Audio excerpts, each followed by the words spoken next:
clearly goes out of bounds with the ball. For whatever reason, the lead referee doesn't blow his whistle. I can't tell you why or what he saw or what he was looking at. And a lot of interesting things happened before and after and in between, actually. I agree with people that there's no foul up above when Parker leads into Petrusev, but that's not what the referee called.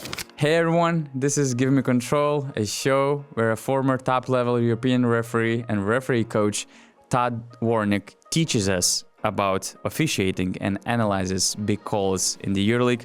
What a night it was for the EuroLeague referees, with Panathinaikos and Olympiacos losing Game 3 in their playoff series and making a lot of noise about the officiating.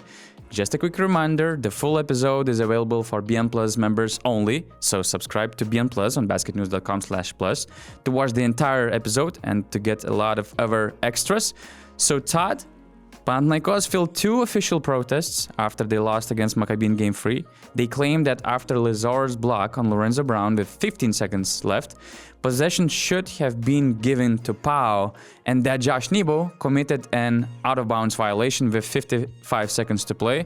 Their owner, Dimitris Giannakopoulos, heavily criticized the referees for the last few plays and took it to social media. So, Todd, Master Camera is ready for you, and the control is yours. Hi, Donatas. Happy to be here as usual. Let's take a look at, first of all, this jump ball situation. We have a shot to the basket. We're going to have a drive by Brown.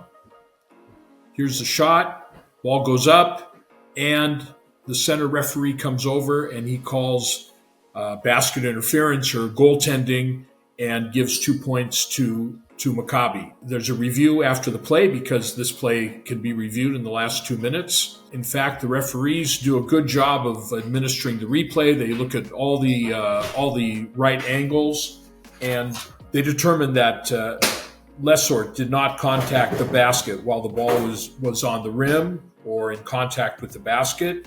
He did not vibrate the backboard. He did not touch the ball on its downward flight. All he did was touch the backboard. He didn't vibrate it, so therefore there's no violation. Now, what happens in this situation?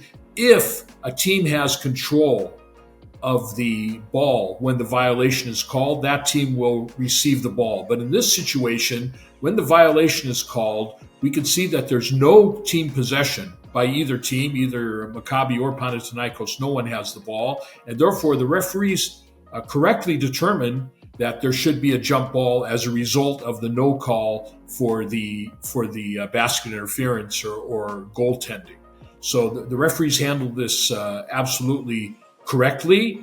Obviously, we would prefer that no call would be made on the play and that we wouldn't have a review. But in fact, that's what the IRS, that's what the replay system is for, to make sure that the referees make the best decisions possible for the game.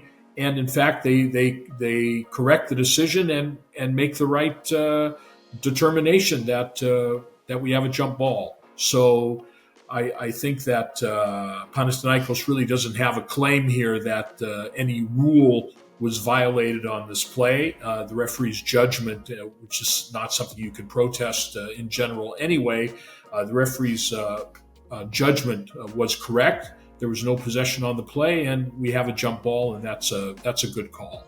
So, regarding Lazar's block, there was a discussion about whether a violation occurred when Lazar actually touched the backboard, causing it to move while the ball was still on the rim or near the rim. What are your thoughts on that? To what extent it's legal and not? On this play, Lessort, he touches the backboard. Touching the backboard by itself is not a violation. If you contact the backboard and in the referee's judgment, you vibrate the backboard, which in a way that prevents the ball from going into the basket or causes the ball to go out of the basket, then it's a violation. He also doesn't touch the backboard while the ball is in contact with the basket.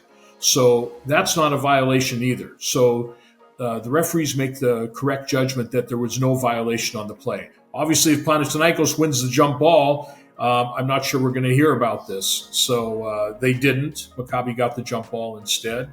But the referees handled it absolutely correctly. Did you try to watch if Panathinaikos was able to get the control of the ball, followed the blocked shot.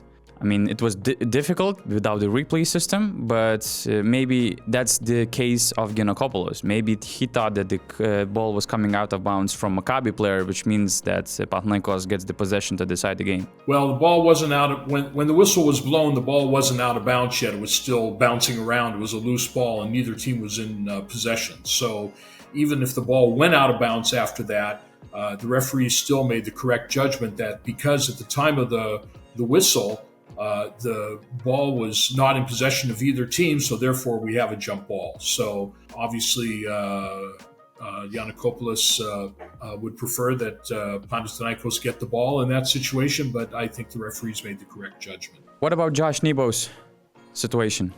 So Nebo gets the ball. He clearly goes out of bounds with the ball. I would. This is unfortunate, and I would say two things in this situation. First of all, if we go back on the shot, look at the outside referee, the trail referee. Look where he is. He's backing out of the play, and we're going to see this come up again later in the Olympiacos Barcelona game. But the trail referee is backing out of the play. So even if the lead didn't see this, and the lead referee under the basket, he's in pretty good position. I'm not quite sure what he's looking at on this play and why he didn't see Nebo out of bounds, but he didn't, and he didn't blow his whistle. This was only a short part of the entire Give Me Control episode. If you want to watch the complete show, please subscribe to BN Plus on basketnews.com/plus.